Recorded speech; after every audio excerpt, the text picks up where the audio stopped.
For more than 20 years, the intricate schedules of Major League Baseball games weren't created by the commissioner or a computer system. They were made by just one couple in Martha's Vineyard. The internet says it's true. Welcome back to The Internet Says It's True, where every week we learn something that sounds made up but is really true, part of the WCBE podcast experience and available on all podcast platforms, also the NPR app and website. My name is Michael Kent, and this is episode 247. Thank you so much for tuning in. We have a couple new visitors to welcome. Welcome, Brian and Steve. Thank you so much for joining the Patreon. I hope you enjoy the bonus content there. If you are listening to this podcast for the first time, just to let you know, one of the places where our listeners gather is the Patreon. We call them Tisitors. The link for that is in the show notes. And what that gets you is ad-free episodes as soon as they're recorded, so you don't have to wait until Monday morning. You also get to see video of my interviews with the guests each week, and the best part, you get stickers in the mail. So Brian and Steve, your stickers are in the mail. And once again, if you are listening and you want to join, you can do that at patreon.com/Michael Kent, or just use that link in the show notes. Oh, also, we've got this review. Entertaining and informative makes for a fun commute. Thank you, Tiffany, for that review. You know, the idea of a Monday morning commute podcast is sort of what I'm going for. So, when you look at the length of these shows, I try to keep them between like 35 and 45 minutes. And that's just because I think that's a good commute to work length of time. I know we went a little long last week, and that happens occasionally. But anyway, thanks for the review. And if you want to help us out and leave a review, do that on Apple Podcasts. Very easy. Helps a ton. If you remember a couple weeks ago, I teased a project that's upcoming, and that is moving along nicely. We should be able to tell you about it very soon, but for now, that's only been talked about on the Patreon. People that subscribe there are going to be the first ones to see this and the first ones to be able to order it.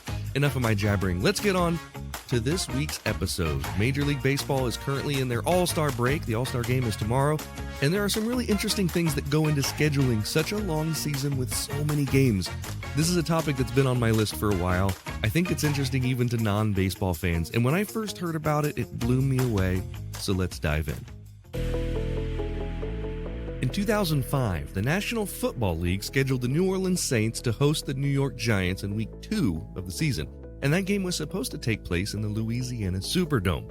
But just 3 weeks before kickoff, Hurricane Katrina devastated New Orleans.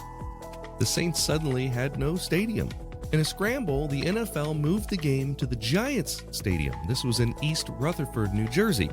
But officially, it was still a quote-unquote home game for New Orleans. The Giants ran out of the visitors' tunnel in their own stadium. The Saints had the home crowd, except, well, they didn't. And that year, the Saints had to relocate their entire season. They played in 3 different cities: San Antonio, Baton Rouge, and New Jersey. And someone had to schedule all of that while making sure stadiums weren't double booked or teams had time to travel and TV partners still had viable games to air.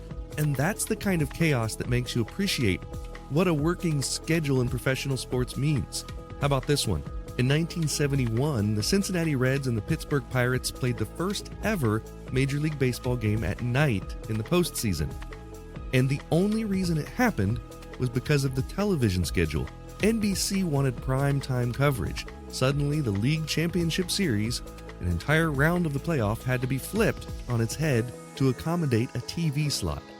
Behind every game, there's a spreadsheet, a whiteboard, or a conference call, and for a long time in Major League Baseball, those things didn't live in a corporate office. They lived in the living room of the Stephensons. From 1982 to 2004, Henry and Holly Stephenson were the couple behind every Major League Baseball season. Their names didn't appear on any box score, and they were never thanked during post-game interviews, but their work made all of it possible. Together, they scheduled 2,430 games per season, coordinating 30 teams, dozens of stadiums, hundreds of special events, and millions of moving pieces, and they did it the hard way. Henry and Holly lived in Martha's Vineyard off the coast of Massachusetts. Henry had a background in architecture and urban planning. Holly was a math major from Cornell. They met in New York City in the 1960s and started working together on projects like school bus routing and NBA schedules. They even did NHL travel planning, but their big break in baseball came in 1981. That year, MLB had grown too complex for its in-house schedulers to manage alone. The league reached out to the Stephenson, who had already impressed NBA execs with their uncanny ability to solve what's called a constrained optimization problem. That is, when you have too many needs and not enough flexibility. The Stephensons took the challenge, and for the next 23 years, they alone ran the show. But this wasn't just plugging data into a spreadsheet. The couple built the schedule by hand. They used graph paper and pencils and intuition, and they'd lay out 30 rows across their dining room table, one for each team, and 162 columns for the games. Then they started just fitting the pieces together. And the constraints? There were constraints. Each team had to play 81 home games and 81 away games. No team could play more than 20 consecutive days without a day off. Travel had to be minimized, not just for cost, but to keep players fresh. And then there were special requests. For instance, the Red Sox always wanted a home game on Patriots Day. The Blue Jays wanted to be home on Canada Day. Stadium blackouts for concerts, circuses, state fairs, or even papal visits. Interleague play, that came in 1997, and that added even more complexity. And the kicker, every team made their own requests. Sometimes they were reasonable.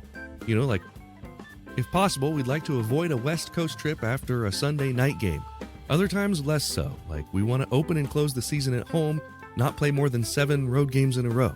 You multiply that by 30 teams and you get a pile of conflicting demands. Henry Stephenson called it a jigsaw puzzle without all the pieces. Each year it took them 3 to 4 months to finalize the workable draft. MLB would then send it to the teams for review, and then there was more feedback, more revisions, more red ink, but the Stephensons pulled it off year after year. They weren't just logistics managers. In a way, they were diplomats. They had to balance all these team needs and league priorities, player unions, stadium contracts, television deals, and the overall fan experience. And they did it without software. They didn't trust the early scheduling programs to understand all of this nuance. As Holly once said, quote, "A computer doesn't know that the Dodgers don't like playing in San Diego on Sundays." But by the early 2000s, that paper and pencil approach was about to meet its match. An algorithm developed by math professors and AI researchers. Could technology finally replace the baseball couple? We'll find out after a quick break. What if your kid could open a box and step into another century? With History Unboxed, they can. Each month, a new time-traveling adventure arrives at your doorstep, packed with hands-on projects, stories, recipes, and learning has never been more fun. No screens, no boring textbooks, just immersive, age-appropriate fun that makes history stick. Whether they're mummifying an apple like an Egyptian, or crafting medieval armor, or exploring the music of the Harlem Renaissance, they're not just learning about history, they're living it. Used by families, homeschoolers, and educators across the country, History Unboxed makes the past come alive with every box. I think it's amazing that I'm personally in my 40s and I'm still learning history every week. I wasn't interested in history as a kid, and I think that's because I didn't have something that made it fun. Things have changed since then. History Unboxed makes learning history engaging, fun, and hands-on in the comfort of your own home. So if your child loves to ask why and what was it like, this is the perfect way to fuel that curiosity. Ready to time travel? Sign up today by clicking the deals link in the show notes. Hey, I'm Cliff Baumgardner. And I'm Harrison Stewart. If you're like us, you probably grew up watching the Discovery Channel classic, Mythbusters. From rocket cars to chicken cannons, Mythbusters proved there's no question too big, too small, or too ridiculous to put to the test. Now we're going back to rewatch the show from episode 1, and we want you to follow along. Join us as we revisit every single myth, moment, experiment, and explosion from throughout the show's legendary 14 seasons. Subscribe now so you don't miss one. If you love listening to this podcast every week and you want to show your support, that would mean a great deal to me. You can do that by becoming a Patreon member. We've got members at all levels, whether you want to pledge $1 a month or $10 a month. Just think about the value that you receive from this show. And if you like the histories and the stories that you learn about or the jokes that you hear, and if you think that they're worth it, consider signing up. For that, you get every episode ad-free and a week early, access to bonuses like the unedited videos of the guest appearances, and 20% off all merchandise. You can sign up today at patreon.com/Michael Kent. That's patreon.com/Michael Kent. There was a time that humans used 100% organic products as healing balms and moisturizers for their skin. Well, I've partnered with an awesome company that wants to get back to those times. Fatco sells organic and responsibly made tallow-based skincare products.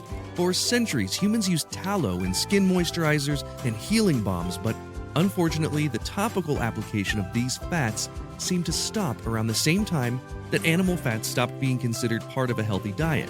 A lot of modern skincare products do more harm than good by stripping your skin of its natural oils. Let's change that.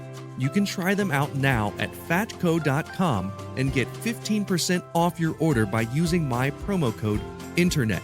Go to theinternetsayitstrue.com/deals for the link.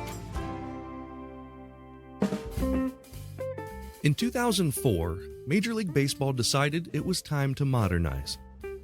The scheduling contract was awarded to a new player in town, the Sports Scheduling Group, a firm that used advanced algorithms, linear programming, and academic brainpower from schools like Carnegie Mellon and Georgia Tech.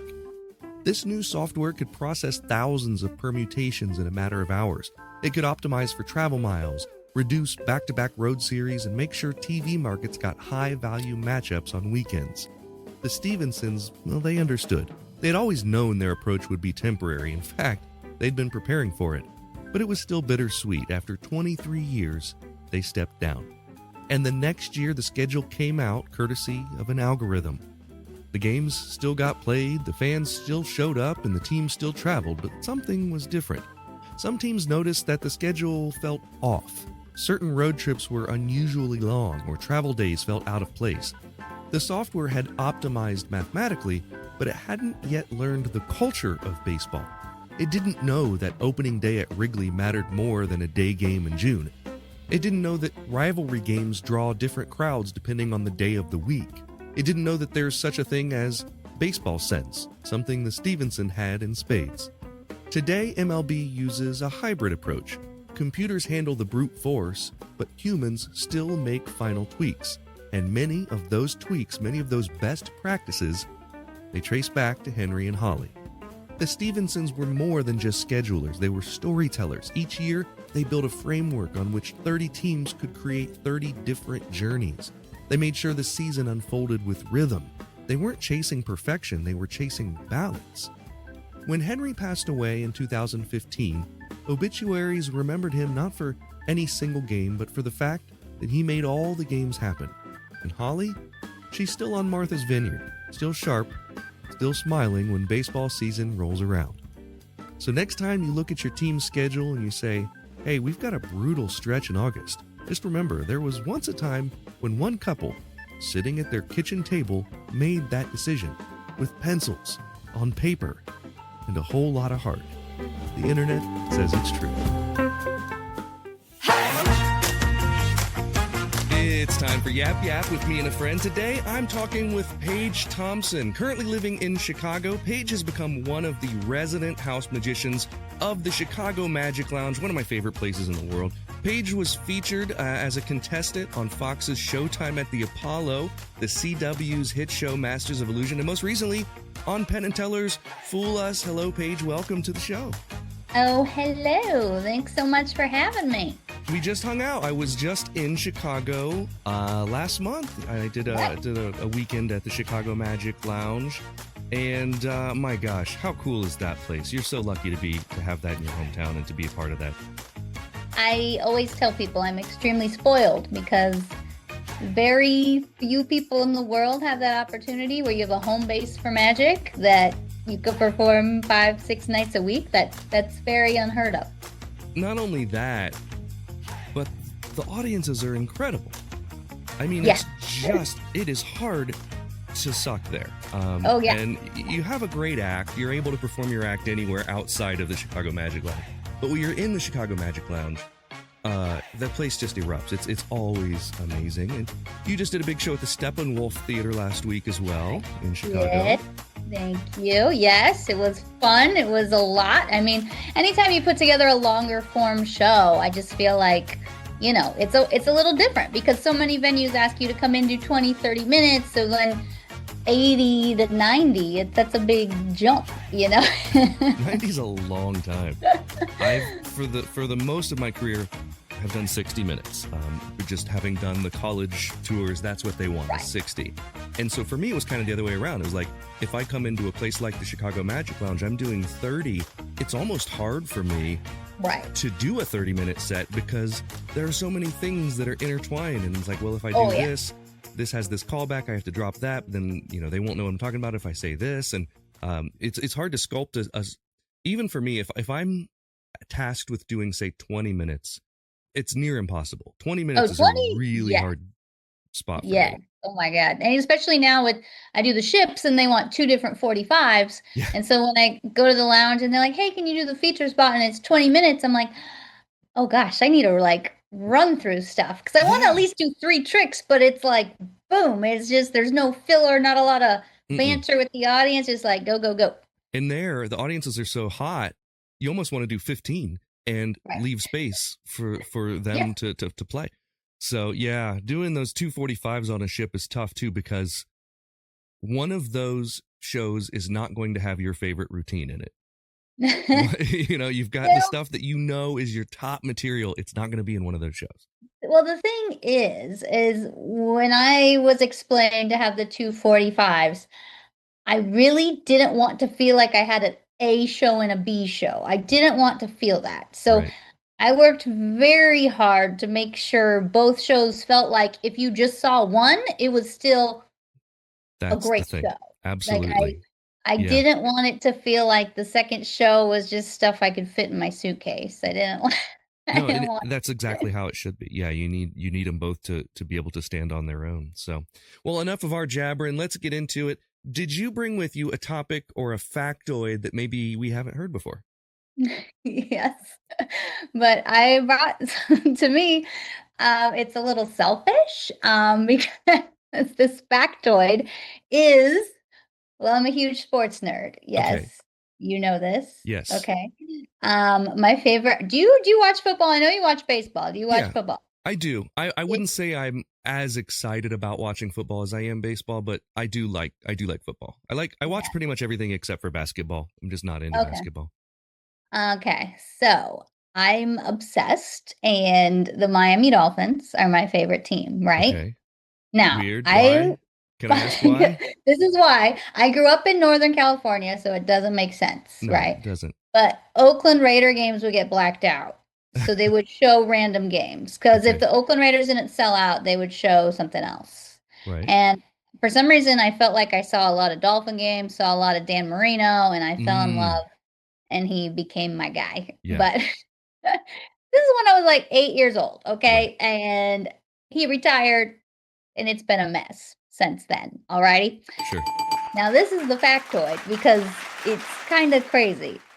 Since 2000, so that's 25 years, okay? 25 years.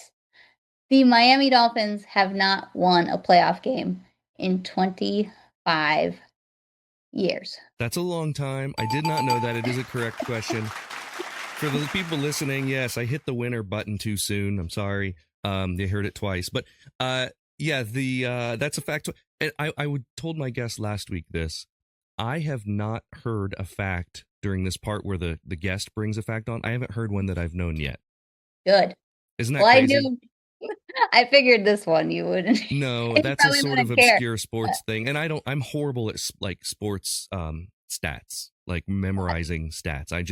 I don't have it in me. I can maybe tell you some stats from like this week, Right. like this guy's batting this or this pitcher's throwing this, but I can't tell you like records or anything like that. I just have never had that in me. And I've always been envious of my friends who could do that. Yeah. But that counts. And I did not know that the Dolphins haven't won a playoff game in 25 How years. sad is that? 25 sad. years of my life. When you think about, I'm a Columbus Blue Jackets guy. That's, our hockey team here in Columbus. Right. And they've had a team for 25 years, and 3, I believe, playoff wins. Right. I went to them. This was, I can't remember what year it was. Oh my God. Now the Blue Jackets fans that are listening are killing me. It's within the last 6-7 years. We did beat the Lightning in the first Right. round and then got slaughtered after that. But those are, I believe, our only playoff wins ever in 25 years. So, yeah, I understand the pain. And being that I'm in Ohio, we've got Browns and Bengals, so they understand the pain as well. They understand what that's like. Lately, Yeah. they've been horrible. Okay, so for the first question of our topic today, we're going to play for a joke. So, Paige, if you get it wrong, you got to tell me a joke. If you get it right, I will tell you one. Got it. Here is your question. There are three multiple choice answers. The question is, who were responsible for creating the MLB schedule from 1982 to 2004? Was it A, the Sports Scheduling Group, B, Henry and Holly Stephenson, or C, MLB's Internal Scheduling Department? From 82 to 2004. I'm going to say C. C, the Scheduling Department of the MLB? Yes. The answer, this is crazy, and this is why this is an episode. Henry and Holly Stephenson, a random couple from Right. Martha's Vineyard. These I random kind of middle-aged did- people. Right. That's where I should have gone. And I'm like remembering a podcast making fun of this. The fact that it was this couple for years until, we had actual computers that could. Yeah, well, it was long Generate. after we had computers, but it's like, But I mean, yeah. like once they realized, oh, we could actually just generate this. Sure. But even then, so basically, yeah, they're a husband and wife team, and they had the algorithm in their head, and they Right. would spread all of these spreadsheets out on their kitchen table, and every year for that whole time, 30 years, they were just sitting there doing it by hand, and they knew all these little things like, oh, well, this team doesn't like, playing night games on Sundays, and this team Right. doesn't like traveling to this city on this part of the year. And they had all these little things that a computer couldn't do. Right. And they would think about the weather. They would always Yeah. consider the weather for like Chicago, the opening weekend. They knew to not ever have somebody play in Chicago opening weekend because it could still be snowing. It's gonna be cold. So, Yeah, stuff like that. And now when they did build the computer system that does it, they used a lot of the Stevenson's little points that Right. they programmed into this system. So they still really have their mark on scheduling baseball. But yeah, Henry and Holly Stephenson, I just found that fascinating. Just a random husband and wife couple that just did this huge job for a Good. very long time. All For right, do you some have- reason, I thought they had a name. I didn't think they just said, I I thought they haven't like, seen one. I thought, but that's why I thought it was option Oh, C. you Because thought I C thought was what Henry and Holly funny, Stephenson. yes, that this couple created this, Yeah. this is our domain. This is what All right. we do. Well, I'll Yeah. give you partial credit for that, but it's still wrong. Eh, I Henry and Holly Stephenson. Yeah. So do you have a joke for us? oh gosh, I'm so bad with jokes. See, like you can't memorize stats. I don't. I could think of a dumb. What's a good dumb joke? Why? Why did the golfer wear 2 pairs of pants? Why? In case he got a hole in one. All right. Since yours was awful, let me tell you one. I did find a joke for this week, and it's a long one, but it made me laugh really hard when I read it. So there's this Okay. guy and his dog, and they sit down at a bar. So the guy brings his dog into the bar, and he orders a beer, and he drinks the beer, and then he orders another, and the dog is just sitting there patiently at his feet. And when it comes for the time for the guy to pay his bill, he looks at the bartender, and he says, "Hey, I'm afraid I don't have any money." And bartender's about to kick his butt when he says, "But I have something even better. I have a magical dog. He can talk." And so, the bartender's never seen this, never heard this joke or this line. And he's skeptical, but he's like, "All right, let's see." And the guy turns to his dog and he says, "Okay, Rover, describe sandpaper." And the dog goes, "Rough, rough." And so the bartender's rolling his eyes, and the guy sees this and he goes, wait, I got another one. "Rover, what's on top of a house?" And he goes, "Roof, roof." And bartender at this point's like, "All right, get the heck out of my bar. Like, what am I, an idiot?" And the guy says, "Wait, give me one more chance. You won't be disappointed."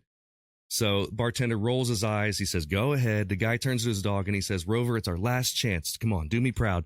Now tell the guy, who was the greatest baseball player that ever lived?" and the dog wags his tail and he goes, Ruth, Ruth. And this is the last straw. The bartender's like, he drags the guy out by his belt and his pants and he throws him out the door like DJ Jazzy Jeff and the Fresh Prince, right? He throws him out the front door and the dog kind of follows along. And then the bartender goes back in and the guy and his dog are sitting out there on the curb and they're about to walk away. And the dog looks at the guy and goes, that's my bad. I probably should have said DiMaggio. It's a long joke, but I'm going to tell you, I did laugh when I heard that. So I like it. Thank you. I appreciate approve. Let's see if I can ever remember it. Yeah, no, it's a long joke. There's no way. But you can keep with your holy pants joke is fine too. Question 2. If you get this one wrong, you have to add professional juggler to your Instagram bio for one day. And if you get it right, I'll do the same. Just one day, professional juggler. Our juggler friends will love us. Yeah, they'll hate me. Yeah. What is the name of the complex software system that is used now to generate MLB schedules?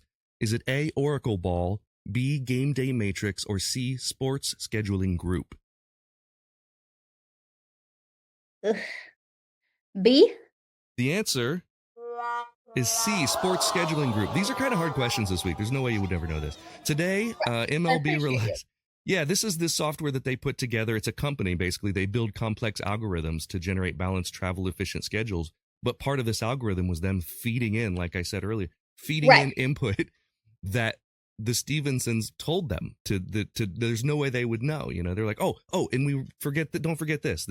This manager doesn't like to travel to this place at this time of the year, whatever else. You know, it's like very, very specific, dumb little things. So... Love it. So now I'm a professional juggler for a day. You get to choose the day. You can choose it on a day when no one's looking at your Instagram or something. Which I don't know. Always. Maybe you don't have any shows. None of this matters. And if you don't do it, my listeners will come after you and I'll make them all comment on your Instagram. Paige's Instagram, by the way, is what is it? Paige's Magic? Yep.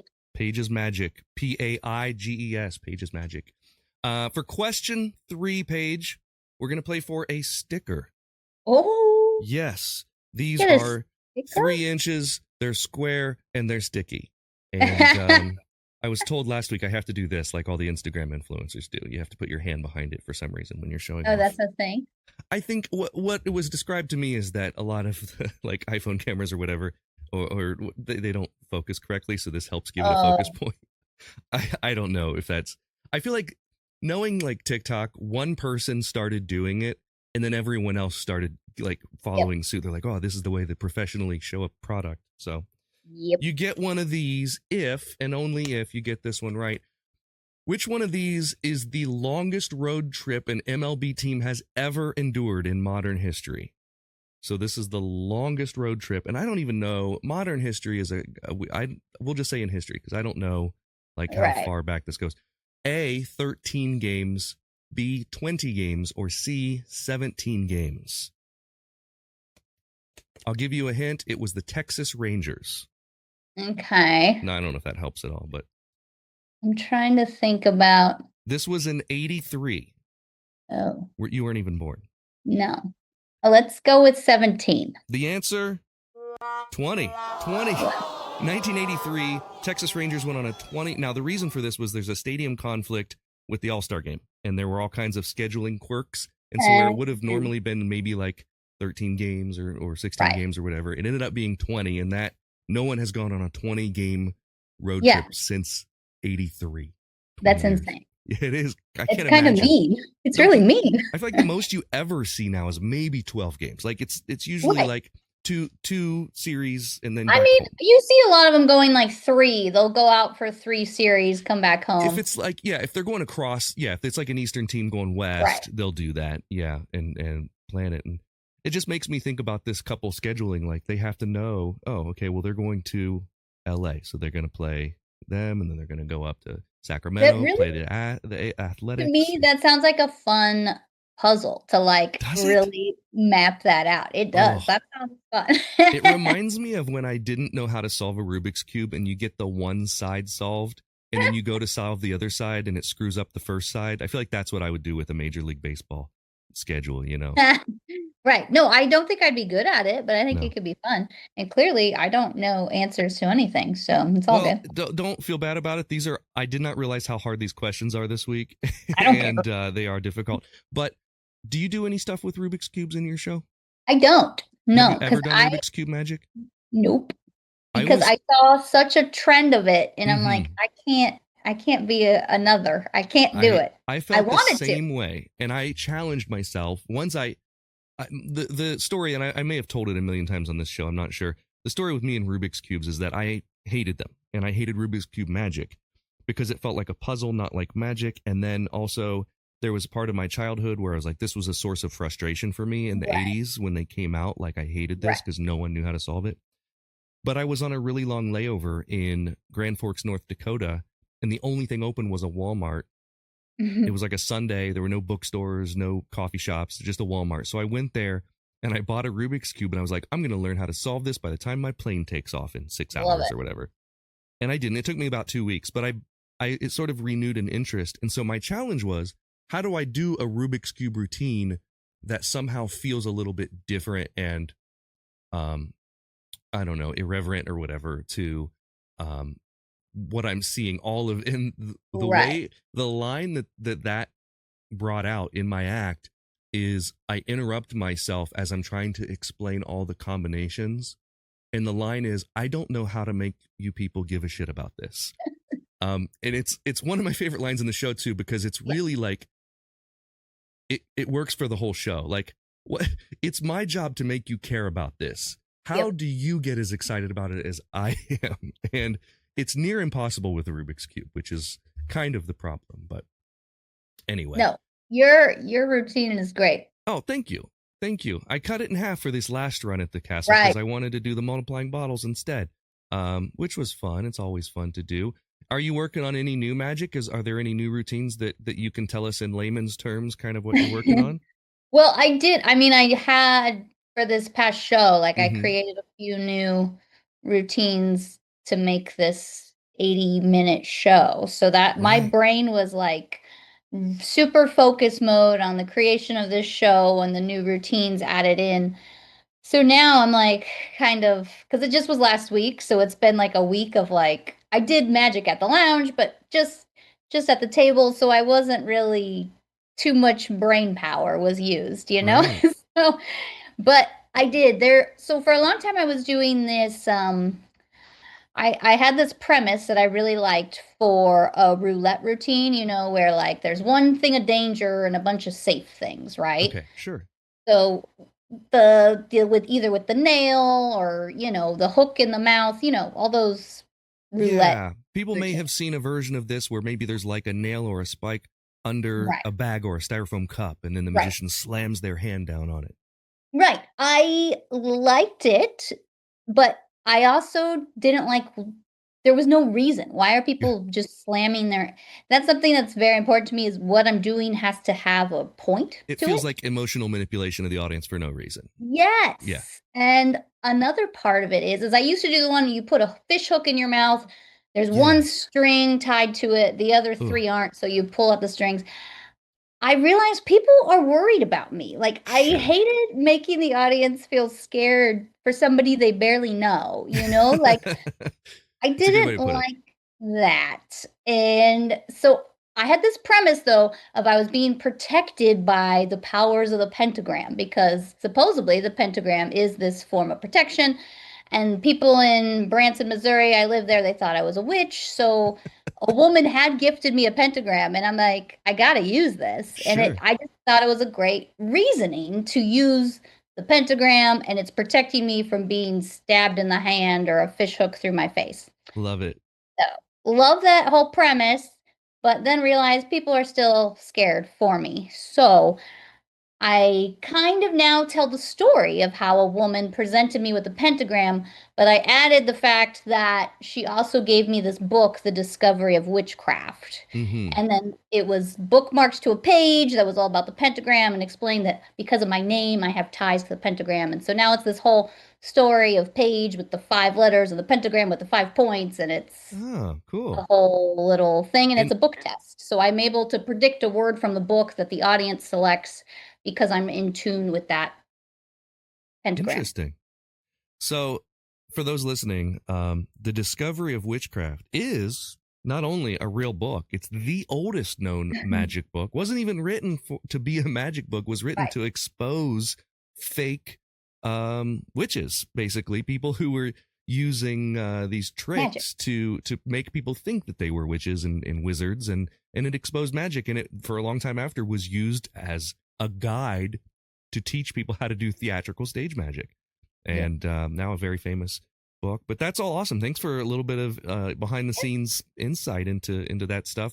I always find it interesting to find out like how different artists kind of come up with not only the tricks that they're going to do, but the style behind it, what works and what doesn't work. And you clearly know that an audience doesn't want to see you hurt yourself unless that person is Laura Loomer.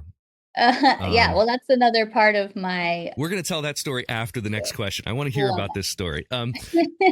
Question 4. For this question, if you get it wrong, you have to reveal the strangest thing in your fridge. If you get it right, I'll tell you the strangest thing in my fridge. Okay, here's your question. What Major League Baseball team once played home games in 3 different stadiums in the same season? So I asked this... Well, okay. There was one MLB team that played home games in 3 different stadiums in the same season. They had 3 different home stadiums. Now, I asked this because your team, the Athletics, are currently stadiumless and cityless. Right. And they were playing their games in a minor league stadium in Sacramento. Yeah, I know. Which one of these teams had 3 different home stadiums in the same season? Was it the Expos, the Tampa Bay Rays, or the Seattle Mariners? Ugh, darn it. So did you have another team in mind? No, there was 2 that I was hoping there would only be one. The Expos and the Tampa Bay Rays are the ones. Well, yeah, and then the third choice is the Seattle Mariners. Yes. For some reason, I don't feel like it's the Mariners. Tampa, I know, because they always have weather issues and their roof blows off. Yeah, they currently do not have a roof. Yeah. The Expos, I don't, because I'll go with the Expos because I don't. Believe it or not, the answer is the Seattle Mariners. Oh my God! No, would have never. Why? This was in '94. Okay, 1994. They had the Kingdome, and the roof tiles began falling. They temporarily played in multiple venues. They played in the Tacoma Dome and Husky Stadium until the repairs were completed. And basically, this was a logistical nightmare for schedule makers, obviously. Yeah. Because Tacoma, it's close. Husky Stadium, I don't know how close that is to Seattle, but yeah, that's a good like trivia thing to put in your pocket. That's the only team to have played in 3 different stadiums, home games for the same season. And, also confusing because I was thinking you meant like other MLB parks, not. Oh, well, I guess I should have said that. That's my fault. No, that's a loser on me. No, you've learned I'm not. So, what's the weirdest? Of any trivia. What's the strangest thing in your fridge? My fridge is pretty empty because I'm about to be out of town. So I'm trying to. I just did I'm trying to think of what I just threw away. What did I? Strangest thing. It's not that strange though. I don't really keep that much weird stuff in my fridge. A bunch of candy because I don't like it to melt. Okay, like chocolate. Chocolate, yeah. Yeah, okay, that counts. We got I think I've got. My mother-in-law likes Kit Kat bars, and so we've got some Kit Kat bars in our fridge.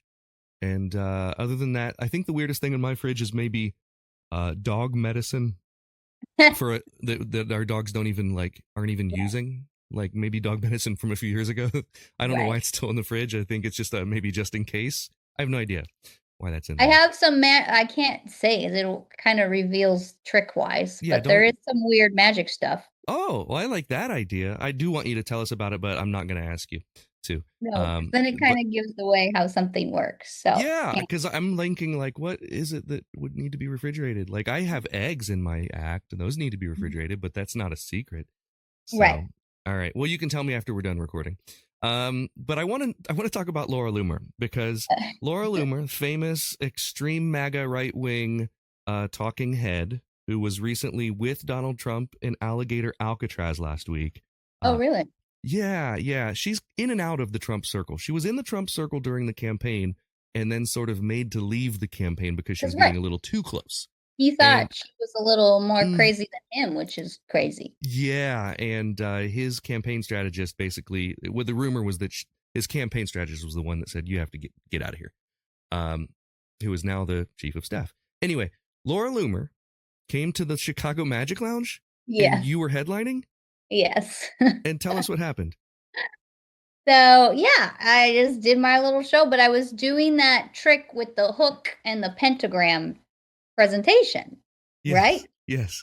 So I'm making fun of this and I do the routine, whatever. I had no idea anybody's upset by it, but the next day she writes a tweet saying, I don't remember it exactly, but something along the lines of left the magic show early. There was a terrific blonde male Lithuanian magician who opened the show, which is Rokas, and he is great. Okay. And she's like, he was awesome. And then a purple-haired lady magician came out and started worshiping her pentagram. And then we left. Chicago's crazy. Something I love it. They already hate Chicago, and it's so good. I love that. But that I am very I don't know much about politics. I'm really bad at following because I feel like everybody just gets angry and everybody hates everybody and they all hate each other and it's a lot. Yeah. That's why I watch sports. And so I didn't know who she was until people started sending me this tweet over and over. I'm like, who is this lady?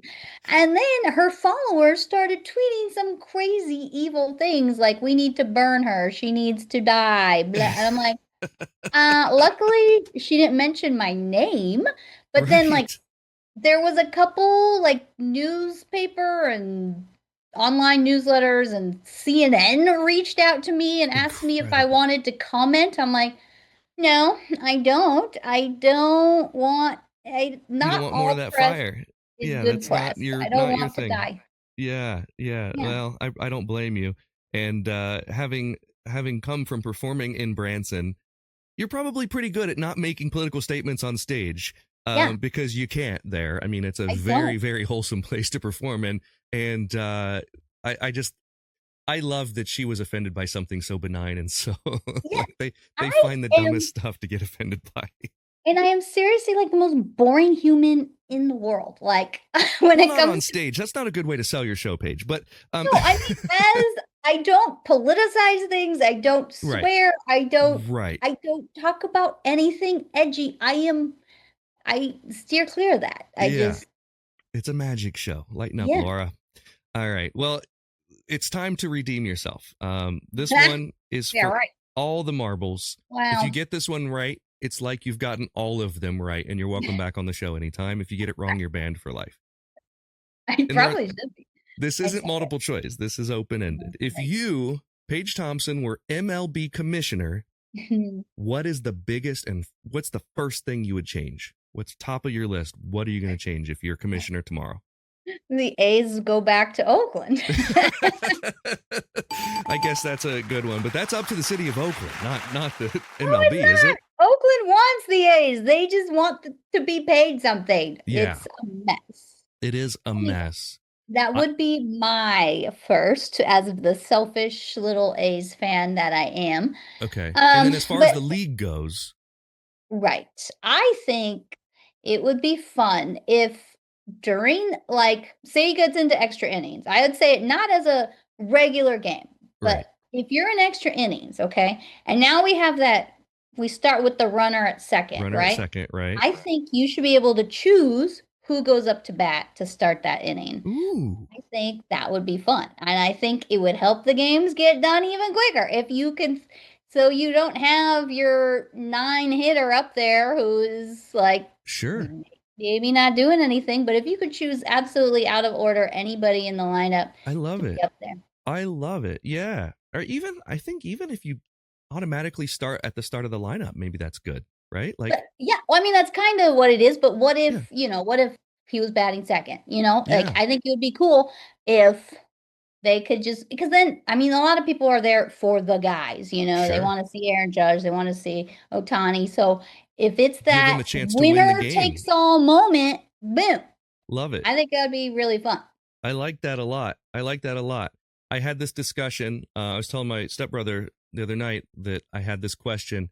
And for me, I think it's go back for National League, at least go back to having the pitchers bat. I like the pitchers batting. I don't like designated hitters. The pitcher's batting was fun. It was. And if I was a Dodger fan, I'd probably not think this way because I obviously want Ohtani to be batting. But I really like the idea of having pitchers bat. I mean, it's almost like, a guaranteed strikeout every, 2 or 3 innings.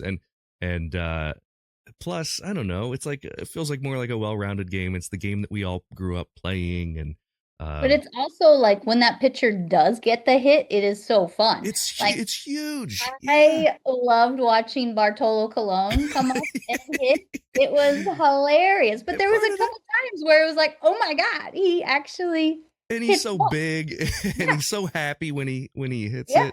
Yeah, absolutely. He's the perfect example of why we should make pitchers bat. So, well, Paige, because you got that one right, you are welcome back on the podcast. It's almost like you went 5 for 5 because you got the last one right. It made up for all the others.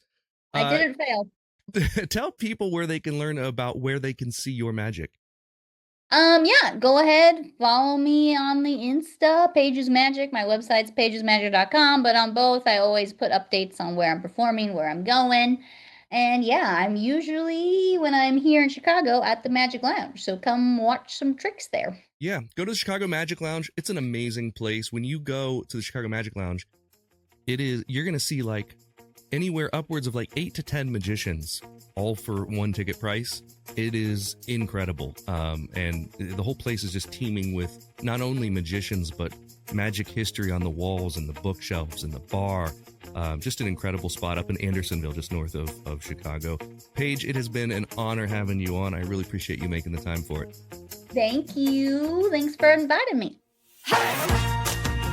That's it for this week. Thank you so much to Paige Thompson for being my guest, and thanks to you for listening. Here's the voice of a kid whose parents handle all of his sports scheduling.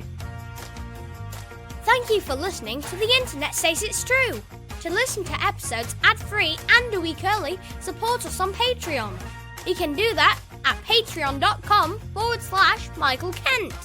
If you learned something just now that you didn't already know, go to the Apple Podcast app and leave us a review with 5 stars and a few words.